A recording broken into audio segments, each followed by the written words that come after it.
Hello बच्चों, आपका बहुत बहुत स्वागत है आपके अपने चैनल गणेश आई वर्ल्ड में। बच्चों, आज की वीडियो में हम हमारी यूनिट 3 तो चल ही रही थी, जिसमें हम प्रश्नावली 3.5 पर पहुंच गए थे। ठीक है, तो हमने इसके part first, part second, part third को कंप्लीट कर लिया था। तो सीधी सी बात यह है कि हम यहाँ पर जो फोर्थ लास्ट क्वेश्चन फोर्थ है, उसके फर्स्ट और सेकंड क्वेश्चन को कंप्लीट कर चुके थे। तो आज की वीडियो में हम question number third, question number fourth, question number fifth, है ना। तो क्वेश्चन नंबर जो 4 के थर्ड, फोर्थ, फिफ्थ क्वेश्चन बचे हुए हैं, उनको हम कंप्लीट करेंगे। तो आपको वीडियो को अच्छे से देखना है, क्योंकि ये क्वेश्चन हमारे एग्जाम के पॉइंट ऑफ व्यू से भी मोस्ट इंपॉर्टेंट क्वेश्चन है। तो आइए देखते हैं हमारा क्वेश्चन। हमारा थर्ड क्वेश्चन है, यश ने एक टेस्ट में 40 अंक अर्जित किए जब उसे प्रत्येक सही उत्तर का 3 अंक मिलता था तथा गलत उत्तर पर 1 अंक की कटौती होती थी, मतलब माइनस हो जाता था। अब गलत हो जाता था तो ऐसा नहीं कि उसका कुछ नहीं, चलो गलत हो गया, लेकिन अपना जो गलत होता था तो उसका सही उत्तर में से जो सही अंक मिले हैं उसमें से 1 अंक कट जाता था। ठीक है, तो यदि उसे सही उत्तर पर 4 अंक मिलते हैं तथा गलत उत्तर पर 2 अंक कटते हैं तो यश 50 अंक अर्जित करता है। तो हमें टेस्ट में कितने प्रश्न थे ये बताना है। ठीक है, चलो कोई दिक्कत नहीं, टेस्ट में हम बता देंगे कि ये कितने प्रश्न थे। ठीक है, तो इसके लिए हम मान लेते हैं, माना जो सही उत्तर है, मान लेते हैं हम, जो यहाँ पर देखो सही और गलत दोनों की बात आ रही है, तो आपको सही उत्तर मानना पड़ेगा और एक गलत उत्तर मानना पड़ेगा। ठीक है, तो आप क्या लिख लोगे इसको, सबसे पहले तो आप लिख लोगे हल। ठीक है, और क्या लिखोगे, माना, क्योंकि माना तो हमारे गणित का बेस है। ठीक है, माना सही उत्तर बराबर x है। सही उत्तर क्या है, x मान लिया। ठीक है, तथा अशुद्ध उत्तर, यहां पर अशुद्ध की बात की है, अशुद्ध उत्तर या फिर गलत उत्तर भी हम लिख सकते हैं, गलत उत्तर बराबर क्या है, y। ठीक है, सही उत्तर हमने क्या मान लिया, x मान लिया, और गलत उत्तर हमने क्या मान लिया, y मान लिया। ठीक है, जो s ने किया उसको हमने मान लिया। ठीक है, चलो अब हम कंडीशन अप्लाई करते हैं और आ जाते हैं प्रश्नानुसार। क्या, प्रश्नानुसार। ठीक है, अब प्रश्नानुसार प्रश्न हमसे क्या बोल रहा है, यस 40 अंक अर्जित करता है। कितने अंक अर्जित करता है, 40 अंक अर्जित करता है। कब करता है, जब प्रत्येक सही उत्तर का उसको 3 अंक मिलता है और गलत उत्तर पर 1 अंक की कटौती होती है, तब। ठीक है, अब ये बताओ, सही उत्तर हमने क्या माना, सही उत्तर क्या माना, x। ठीक है, तो यहां पर सही उत्तर पर इसको कितना मिल रहा है, 3 अंक मिल रहा है ना। तो सही जो अंक है उसका सही उत्तर में मल्टीप्लाई कर देंगे तो उसके टोटल मार्क्स आ जाएंगे, उसके टोटल मार्क्स आ जाएंगे। ओके, समझ में आया आपको। इसके बाद उसने क्या बोला, गलत उत्तर पर 1 अंक की कटौती होती है, मतलब कटता है, मतलब माइनस होता है, कटता है मतलब माइनस होता है। ठीक है, अब गलत उत्तर पर 1 और गलत उत्तर है कितने, कुल बाय है ना। तो 1 का हम बाय मल्टीप्लाई कर देंगे तो ये हो जाएगा 1 बाय, लेकिन एक कटौती हो रही है, मतलब यहाँ पर हमें क्या करना पड़ेगा, माइनस करना पड़ेगा, क्योंकि कटौती मतलब क्या होता है, घटना होता है। ठीक है, जब ये ऐसा करता है तो इसको कितने मार्क्स मिलते हैं, 40। तो बराबर कितना आ गया, 40। ये हमारा आ गया समीकरण नंबर 1। एनी प्रॉब्लम, ठीक है। इसके बाद आगे उसने बोला है, यदि उसे सही उत्तर पर 4 अंक, तो हमें क्या लिखना पड़ेगा, पुनः प्रश्नानुसार, पुनः प्रश्नानुसार। ठीक है, क्या बोला है, सही उत्तर पर 4 अंक मिलते हैं तथा गलत उत्तर पर 2 अंक कटते हैं। ठीक है, तो सही उत्तर कितना है, x। ठीक है, तो टोटल इसके अंक क्या हो गए, 4x, और 2 अंक की कटौती हो रही है, मतलब क्या करना पड़ेगा आपको, 2 बाय, है ना। 2 अंक कट रहे हैं और गलत प्रश्न कितने हैं, बाय है ना, और गलत पे ही कट रहे हैं ना, तो ये क्या हो जाएगा, 2 बाय। तो 2 बाय की हम कटौती कर देंगे। जब ऐसा करता है तो इसको कितने मार्क्स मिल जाते हैं, 50 मार्क्स मिल जाते हैं। ठीक है, तो ये हमने कर दिया 50, इसको दे दिया हमने समीकरण नंबर 2।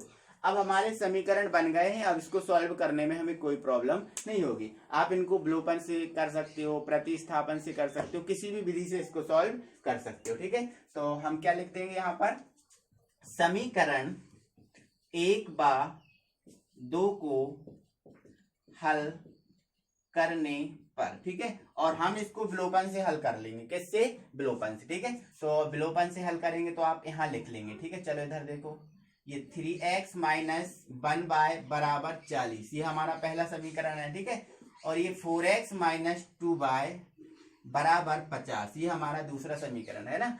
चाहो तो इस दूसरे समीकरण को और छोटा आप कर सकते हो, नहीं तो कोई दिक्कत नहीं है, आप ऐसे ही कर लो। ठीक है, ये समीकरण 1 है और ये समीकरण 2 है। हमें विलोपन से हल करना है, तो विलोपन से हल करने के लिए हम क्या करते हैं, जो समीकरण 2 के x के साथ होता है उसका हम समीकरण 1 में मल्टीप्लाई करते हैं, और समीकरण 1 के x के साथ जो होता है उसका हम समीकरण 2 में मल्टीप्लाई करते हैं। कोई दिक्कत है? कोई दिक्कत नहीं। ठीक है, अब हम क्या करेंगे, इनका सभी का मल्टीप्लाई कर देंगे, तो 4 तिया क्या हो जाएगा, 12x हो जाएगा। ठीक है, अब इधर से इधर माइनस का 4y हो जाएगा। ठीक है, और 4 चौके 16, 160 हो जाएगा। कोई दिक्कत है? ठीक है, इसके बाद इसका इसमें मल्टीप्लाई कर देंगे तो 4 तिया 12x है ना, इसका इसमें कर देंगे तो 3 दूनी क्या हो जाएगा, 6y हो जाएगा, बराबर 50 तिया क्या होता है, 150 होता है। क्या होता है, 50 तिया 150। ठीक है, अब हमें क्या करना होता है, माइनस, यहाँ पर ये माइनस है तो प्लस, ये प्लस है तो माइनस। ठीक है, तो ये तो क्रॉस हो जाएगा। अब प्लस का 6y है और माइनस का 4y, तो प्लस के 6y में से 4y घटा दो, क्या आ जाएगा, 2y आ जाएगा। ठीक है, अब 160 में से 150 घटा दो, कितना आ जाएगा हमारा, 10 आ जाएगा। ठीक है, तो आप क्या करोगे, y का मान निकालोगे तो ये 10 बटे क्या हो जाएगा, 2 हो जाएगा, 2 से काट दो, 2 पंजे 10, मतलब जो y का मान है भाइयों वो कितना आ गया हमारा, 5 आ गया। कितना आ गया, 5। ठीक है, अब हमें क्या करना है, जो y का मान है उसको समीकरण 1 में रख देना है, तो किसका मान हमें प्राप्त हो जाएगा, x का मान प्राप्त हो जाएगा। ठीक है, चलो इसको रख देते हैं। ठीक है, यहाँ लिख दे रहे हैं y का मान समीकरण 1 में रखने पर, y का मान समीकरण 1 में रखने पर, और इसको हम यहाँ पर रख दे रहे हैं। ठीक है, आप समझ जाएंगे, आपके पास पूरा क्वेश्चन भी रहेगा, आंसर भी रहेगा, मैं मिटा नहीं रहा हूं। ठीक है, समीकरण 1 में रखने पर, समीकरण 1 को आप उतार लो। समीकरण 1 क्या है, ये है ना, 3x माइनस 1y बराबर 40। ठीक है, y का मान कितना है हमारा, 5 है, तो चलो ये 3x माइनस 5, अब y का मान रख दिया है ना, बराबर 40, इसको आप इस तरफ ले जाओ। ठीक है, तो ये 3x बराबर क्या हो जाएगा, 40 प्लस 5। ठीक है, अब ये 40 और 5 कितना हो गया, 45, तो 3x बराबर कितना हुआ, 45। x का मान निकालना है तो 45 बटे 3, 3 एकम 3, 1 बचा, 3 5 15। ठीक है, तो x का मान हमारा कितना आ गया, 15 आ गया। x का मान कितना आया, 15 आया। ठीक है, और y का मान हमारा कितना आया, 5, मतलब सही उत्तर कितने हैं, 15। सही उत्तर कितने हैं, 15, और गलत उत्तर कितने हैं, 5 हैं। गलत उत्तर कितने हैं, 5 हैं। हमें इसमें क्या बताना, टेस्ट में कितने प्रश्न थे ये बताना है ना, तो आपको एक लाइन और लिखनी पड़ेगी। क्या करना पड़ेगा, आपको एक लाइन और लिखनी पड़ेगी। ठीक है, तो उस लाइन को मैं यहाँ पर लिख दे रहा हूँ। ठीक है, अंत में लिखना है, और ये लाइन आप समझ रहे हो ना, अंत में। ठीक है, तब कुल प्रश्न बराबर x प्लस वाई, मतलब गलत और सही दोनों है ना प्रश्न तो। ठीक है, तो गलत सही का आंसर कितना आया, मतलब x हमने कितना निकाला, 15, और y कितना निकाला, 5। ठीक है, तो 15 और 5 क्या हो गया, 20, मतलब कुल प्रश्न इसमें कितने थे, 20 थे। कुल प्रश्न कितने थे, 20 थे। ठीक है, तो आई होप कि ये समझ में आया है ना। थोड़ी बहुत कहीं दिक्कत हो रही है तो वीडियो को फिर से पीछे कीजिएगा और फिर से आप देखिएगा। ठीक है, आपको पूरा क्लियर हो जाएगा। तो ये हमारा थर्ड क्वेश्चन है ना। इसके बाद हम फोर्थ क्वेश्चन करते हैं। हमारा फोर्थ क्वेश्चन है, एक राजमार्ग पर दो स्थान ए और बी 100 किलोमीटर की दूरी पर हैं। एक कार ए से और दूसरी कार बी से एक ही समय पर चलना प्रारंभ करती हैं। यदि यह कारें भिन्न भिन्न चालों से एक दिशा में चलती हैं तो वे 5 घंटे पश्चात मिल जाती हैं। ठीक है, और यदि वे विपरीत दिशा में चलती हैं तो 1 घंटे पश्चात मिलती हैं। दोनों कारों की चाल बताइए। हमें इन दोनों कारों की चाल बताना है जो ए और बी से चल रही हैं। ठीक है, तो सबसे पहले आप समझिए इस क्वेश्चन को। ठीक है, इसने क्या बोला है, एक राजमार्ग है, तो हमने ये राजमार्ग बना लिया। ठीक है, अब आगे उसने कहा, क्या कहा है कि इस राजमार्ग पर दो बिंदु हैं ए और बी, तो इसको हमने दे दिया ए और इसको हमने दे दिया बी।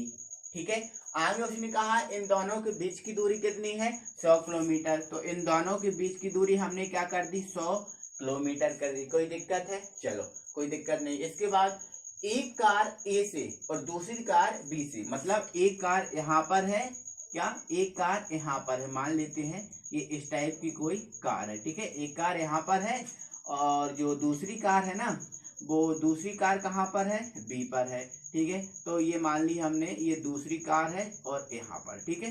चलो एक कार ए से और दूसरी कार बी से एक ही समय चलना प्रारंभ करती है। जिस समय पर ये कार चलेगी उसी समय पर ये कार चलेगी, ठीक है।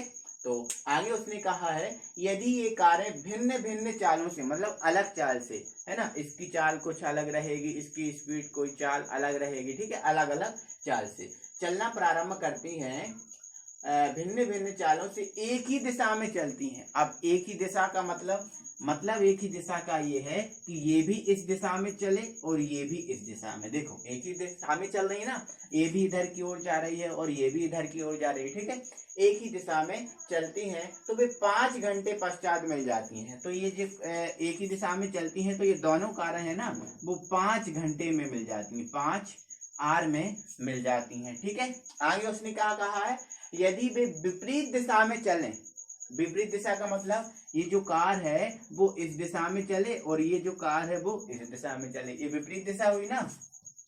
ये कौन सी दिशा है इसकी, समान दिशा है ना, और ये कौन सी दिशा है इसकी, विपरीत दिशा, ठीक है। विपरीत दिशा में चलती हैं तो वो 1 घंटे पश्चात मिलती हैं। कितने आवर में मिल जाती हैं, 1 आवर में मिल जाती हैं, ठीक है। तो दोनों कारों की हमें क्या बताना है, चाल बताना है, ठीक है। तो डायग्राम के थ्रू मैंने आपको बता ही दिया है, समझा ही दिया, ठीक है। एक बात और समझो, एक बात ये है कि जो चाल होता है, चाल का फॉर्मूला क्या होता है, तो चाल का फॉर्मूला क्या होता है, दूरी बटे समय, दूरी बटे समय, है ना। यदि दूरी में हम समय का भाग लगा देते हैं तो हमें चाल प्राप्त हो जाती है, ठीक है। चलो एक कॉन्सेप्ट और समझो, ठीक है। अब जैसे मान के चलो ये कारें समान दिशा में चल रही हैं और ये जो कारें हैं ना वो विपरीत दिशा में चल रही हैं, ठीक है। तो आपको याद रखना है कि जब समान दिशा में कारें चलती हैं, कौन सी दिशा में, समान दिशा में कारें चलती हैं, तो दोनों की, जो दोनों कारें हैं उनकी चाल को हम घटाकर, उनकी चाल को हम घटाकर कुल चाल निकालते हैं। घटाकर हम क्या निकालते हैं, कुल चाल निकालते हैं, ठीक है। और जब ये विपरीत दिशा में चलती हैं तो क्या करते हैं, हम इनको जोड़कर कुल चाल निकालती हैं, ठीक है। इतना आपको याद रखना है, ठीक है। तो ये मैंने स्ट्रक्चर के थ्रू इसको समझा दिया है। अब मैं लिख रहा हूं यहाँ पर हल, अब मैं इसको सॉल्व करूंगा, ठीक है। हमें कारों की चाल बताना है, तो आप सबसे पहले क्या लिख लो, माना एक कार की चाल बराबर x किलोमीटर पर आवर है। एक कार की चाल हमने क्या मान लिया, x किलोमीटर पर आवर, ठीक है। तथा दूसरी कार की चाल बराबर y किलोमीटर पर आवर है। दूसरी कार की चाल को हमने क्या मान लिया, y किलोमीटर पर आवर मान लिया, ठीक है। कोई दिक्कत है, कोई दिक्कत नहीं, ठीक है। अब हम प्रश्न में आ जाएंगे और प्रश्न क्या बोल रहा है, यदि ये कारें भिन्न भिन्न चालों से एक ही दिशा में चलें, क्या बोला इसने, एक ही दिशा में चलें, तो थोड़ा सा आप समझने वाली बात है। और जब एक दिशा में चलती है तो ये 5 घंटे में मिलती हैं, 5 घंटे पश्चात मिलती हैं, ठीक है। तो मैंने अब भी बताया जब ये कारें एक ही दिशा में चलेंगी तो जो इनका जो चाल है, इनका जो योग है वो हम कैसे निकालेंगे, घटा के निकालेंगे। कैसे निकालेंगे, घटा के निकालेंगे, ठीक है। तो यहाँ पर हम क्या लिख देंगे, प्रश्नानुसार, प्रश्नानुसार, ठीक है। तो प्रश्नानुसार क्या बोल रहा है कि जब ये एक ही दिशा में चलेंगी तो इनका योग हम कैसे निकालेंगे, घटा के, ठीक है। मतलब यदि हम x में से y को घटा दें, x में से y को घटा दें तो x और जो y है इसकी कुल चाल निकल जाएगी, ठीक है। अब कुल चाल के लिए हमें क्या करना पड़ता है, चाल के लिए हमें क्या करना पड़ता है, दूरी बटे समय का, है ना। तो कुल दूरी कितनी है, 100 है ना। और समय कितना लग रहा है, जब एक समान चल रही है तो 5 घंटे, है ना। तो डिवाइड बाय क्या कर देंगे, 5 कर देंगे। समझ रहे हैं ना कि ये हम कुल चाल निकाल रहे हैं, ठीक है। तो 5 से, हाँ, इसको हम डिवाइड कर देंगे तो 5 दूनी 10, ये 20 है ना। तो x माइनस y बराबर हमारा क्या आ गया, 20 आ गया। ये हमारा हुआ समीकरण 1 हो गया। ये हमारा कौन सा समीकरण हो गया, 1 हो गया। इसके बाद हम आगे बात करेंगे और फिर से हम प्रश्न को पढ़ेंगे। तो हम यहाँ पर क्या लिखेंगे, पुनः प्रश्नानुसार, पुनः प्रश्नानुसार। अब फिर से क्या बोल रहा है, यदि वे विपरीत दिशा में चलती हैं तो 1 घंटे पश्चात मिलती हैं। ठीक है, तो मैंने अभी बताया था जब विपरीत दिशा में चलेंगी तो कुल चाल हम कैसे निकालेंगे, जोड़कर निकालेंगे। ठीक है, तो हम क्या कर देंगे, एक्स और वाई को यहाँ पर जोड़ देंगे। ठीक है, तो ये कुल चाल निकल जाएगी। ठीक है, अब ये कुल चाल है क्या, उसको निकालने के लिए देखो कुल दूरी क्या है, 100 है। कुल दूरी क्या है, 100 है ना। और इसको समय को मतलब ये जब विपरीत दिशा में चलती हैं तो समय कितना लग रहा है, 1 आवर का। ठीक है, तो अपॉन क्या कर दिया मैंने, 1 है ना। तो यहाँ से ये कुल चाल क्या निकाली हमने, 100/1। एक्स और वाई की कुल चाल क्या हो गई, 100/1। कौन सी दिशा में, विपरीत दिशा में। ठीक है, और समान दिशा में क्या हो गई, 20 हो गई। ठीक है, समझ में आया। इसके बाद ठीक है, अब 100 को 1 से डिवाइड करेंगे तो कोई मतलब नहीं निकल रहा, तो x + y बराबर हमारा क्या आ गया, 100 आ गया। ठीक है, इसको आप दो समीकरण नंबर 2। आई होप कि ये समझ में आया। ठीक है, तो इसको हमने समीकरण 2 दे दिया और इसको हमने दिया समीकरण नंबर 1। अब आपको क्या करना है कि समीकरण 1 और 2 को विलोपन से सॉल्व करना है। ठीक है, अब विधि तो आप कोई सी भी यूज कर सकते हो, लेकिन विलोपन अच्छी होती है तो विलोपन से कर लो। ठीक है, तो आप लिख दोगे समीकरण 1 व 2 को विलोपन से हल करने पर। ठीक है, ऐसा लिख दोगे। ठीक है, अब समीकरण 1 और 2 को लिख लोगे। ठीक है, तो समीकरण 1 क्या है, x - y बराबर 20 और समीकरण 2 क्या है, x + y बराबर 100। ठीक है, इनको हमें विलोपन से हल करना है। तो विलोपन के लिए हमें क्या करना पड़ता है, समान करना पड़ता है, x का मान या y का मान। तो यहाँ तो हमें x और y दोनों के मान समान है तो करने की जरूरत नहीं है। ठीक है, डायरेक्ट हम क्या कर देंगे, माइनस कर देंगे। ठीक है, तो माइनस किया और इसको माइनस कर दिया, ये भी माइनस का हो जाएगा। ठीक है, चलो एक बार एक मार्कर चेंज करो भैया।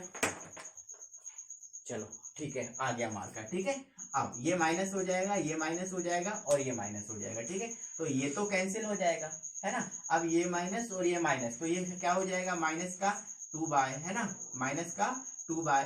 अब 100 में से 20 घट जाएंगे तो माइनस का क्या बच जाएगा, 80 बच जाएगा। तो माइनस से माइनस कैंसिल हो गया। ठीक है, तो y बराबर हमारा क्या आ गया, 80/2 हो गया, क्योंकि ये 2 बटा में चला जाएगा। ठीक है, तो 2 से काट देंगे तो 2 चौके 8 और ये आ गया 40। तो y का मान कितना आ गया, 40 आ गया। y का मान कितना आ गया, 40 आ गया, मतलब km/h। ये हमें लिखना पड़ेगा, है ना, क्योंकि हमने चाल मानी है ना, y क्या है, चाल है, और चाल किस में होती है, km/घंटा में होती है। ठीक है, तो km/घंटा, है ना। तो ये किसकी चाल आ गई, दूसरी कार की चाल। अब आपको पहली कार की चाल और निकालना है, तो जो y का मान है उसको समीकरण आप 1 में रख दो। ठीक है, तो आप क्या लिख दोगे, y का मान समीकरण 1 में रखने पर। ठीक है, और समीकरण 1 को आप उतार लो, क्या है, x - y बराबर 20 है, यही है ना। चलो ये मान रख दो, तो ये x रहा और ये y का मान कितना है, 40 है, तो ये माइनस और ये 40। ठीक है, बराबर क्या आ गया, 20 आ गया। अब 40 को आप इस तरफ भेज दो, है ना, तो ये 20 प्लस का क्या हो जाएगा, 40 हो जाएगा, होगा कि नहीं, है ना। अब 40 और 20 जुड़ जाएंगे तो x बराबर कितना आ जाएगा, 60 आ जाएगा, है ना। अब ये भी किस में होगा, km/h में होगा कि नहीं होगा, होगा। ठीक है, मतलब क्या हो गई, पहली कार की चाल x मानी थी तो x पहली कार की चाल कितनी है, 60 km/घंटा, और दूसरी कार की चाल हमने क्या मानी थी, y। तो दूसरी कार की चाल क्या है, 40 km/घंटा। ठीक है, तो ये हमारा हुआ 4th क्वेश्चन, है ना। एक बार इसको आप पूरा समझ लो, थोड़ा सा वीडियो को पीछे कर लो और पूरा इसको अच्छे से समझ लो। ठीक है, तो इसके बाद हम अगला क्वेश्चन करते हैं और अगला हमारा 5th क्वेश्चन है। ठीक है, 5वां क्वेश्चन हमारा है, एक आयत का क्षेत्रफल 9 वर्ग इकाई कम हो जाता है। अब 9 वर्ग इकाई ये क्षेत्रफल कम हो जाता है यदि उसकी लंबाई 5 इकाई कम कर दी जाती है। कब हो जाता है 9 वर्ग इकाई कम, जब उसकी लंबाई 5 इकाई कम कर दी जाती है और चौड़ाई 3 इकाई बढ़ा दी जाती है। ठीक है, तब ये 9 वर्ग इकाई कम हो जाता है। और आगे उसने बोला है, यदि हम लंबाई को 3 इकाई और चौड़ाई को 2 इकाई बढ़ा दें तो क्षेत्रफल 67 वर्ग इकाई बढ़ जाता है। तो आयत का क्षेत्रफल, आयत की विमाएं बताइए। आयत की विमाएं से मतलब है इसका आयत की लंबाई और चौड़ाई बताइए। ठीक है, तो लंबाई चौड़ाई तो हमें पता ही नहीं है ना, पहले तो हम क्या करें, लंबाई और चौड़ाई को मान लें, है ना, क्या मान लें कि लंबाई x है और चौड़ाई y है। ठीक है, तो यहाँ पर हम लिख देंगे सॉल्व या हल, है ना। माना आयत की लंबाई बराबर x इकाई या फिर यूनिट मान सकते हो, ठीक है, तथा चौड़ाई बराबर बाय इकाई, या फिर आप क्या मान सकते हो, यूनिट मान सकते हो। ठीक है, आपको समझ में आया। मान लिया हमने लंबाई x है और चौड़ाई क्या है, y। ठीक है, अब लंबाई और चौड़ाई मिल गई तो क्षेत्रफल क्या होता है, ठीक है, तो तब आयत का क्षेत्रफल, है ना, वो क्षेत्रफल से ही बोल रहा है ना, क्षेत्रफल कम हो जाता है, क्षेत्रफल ज्यादा हो जाता है। अब हमें क्षेत्रफल पता तो हो क्या होता है, तब तो हम कम या ज्यादा करें, है ना। ठीक है, तो आयत का क्षेत्रफल क्या होता है, लंबाई गुणित चौड़ाई, तो लंबाई क्या है x और चौड़ाई क्या है y। तो हमारा जो क्षेत्रफल है आयत का वो क्या आ गया, x बाय वर्ग इकाई।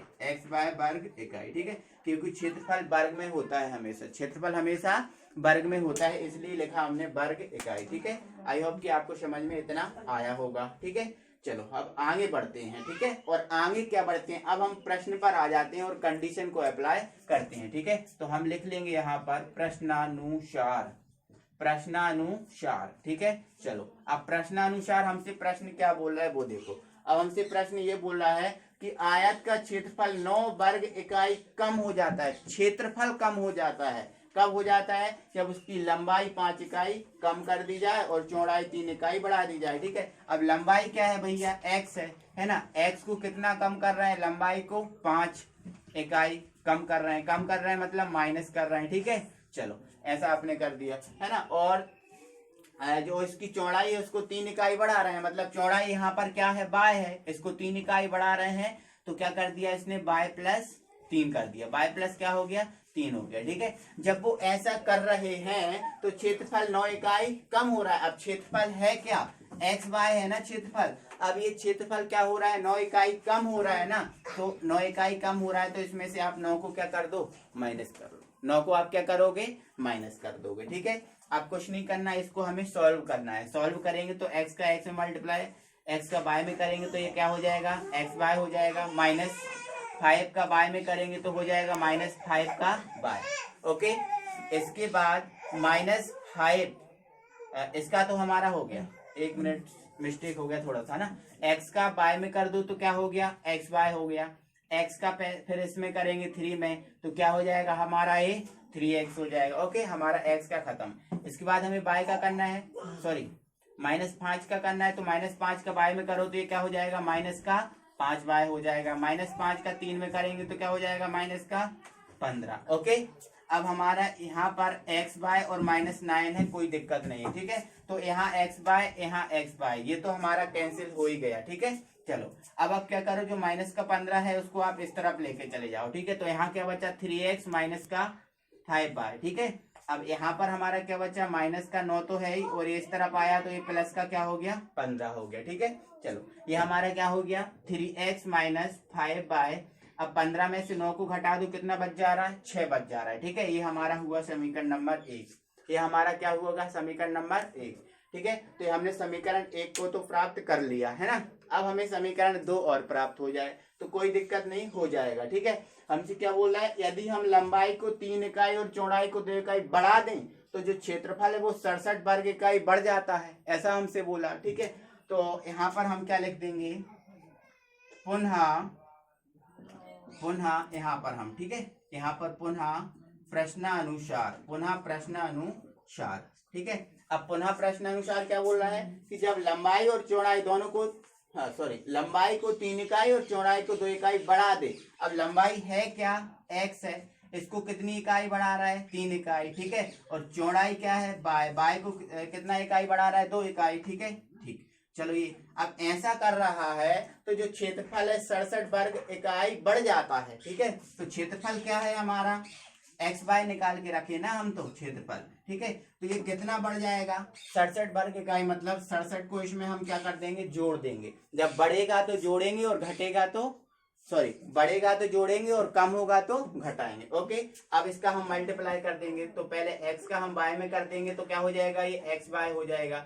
x का 2 में करेंगे तो क्या हो जाएगा, 2x होगा। इसका इसमें मल्टीप्लाई कर देंगे तो हो जाएगा 3y। ठीक है, अब इसका इसमें मल्टीप्लाई कर देंगे तो प्लस का क्या हो जाएगा, 6 हो जाएगा। ठीक है, बराबर यहाँ पर ये 6 है। ठीक है, हाँ ये एक्स बाय और प्लस का 67। ओके, अब देखो एक्स बाय इस तरफ है, एक्स बाय इस तरफ, ये कैंसिल हो जाएगा और जो 6 है उसको आप उस तरफ भेज दो। ठीक है, तो इधर क्या बचा 2x और ये बचा हमारा 3y बराबर ये इस तरफ आएगा तो 67 माइनस का 6 हो जाएगा। माइनस का 6 क्योंकि इस तरफ आएगा तो माइनस हो जाएगा ना। ठीक है, अब इधर देखो आप ये 2x है और ये क्या है 3y, तो 67 में से x को जो 67 में से 6 को घटा दो तो क्या बच जाएगा, 61 बच जाएगा, बचेगा ना। ये हमारा हुआ समीकरण नंबर 2।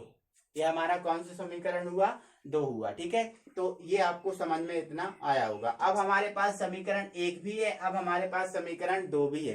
तो आपको क्या करना है, समीकरण 1 और समीकरण 2 को विलोपन से या प्रतिस्थापन से या बीजगुणन से कोई सी भी विधि जो आपको अच्छी लगती हो उस विधि से आप सॉल्व कर लेना, तो x और y के मान निकल जाएंगे। तो x क्या है हमारी लंबाई और y क्या है हमारी चौड़ाई। तो अंत में आप लिख देना अतः लंबाई बराबर x इकाई और चौड़ाई बराबर y इकाई। ठीक है, और यही हमसे पूछा है तो वही हमारा क्या रहेगा, आंसर रहेगा। ठीक है, तो आई होप कि ये पूरा सब समझ में आया है। ठीक है, तो यदि आपको वीडियो अच्छी लगी तो वीडियो को लाइक करें और यदि आप नए व्यूअर हैं तो चैनल को सब्सक्राइब करें। ठीक है, और अगली वीडियो में हम फिर मिलेंगे, तब तक के लिए थैंक यू वेरी मच।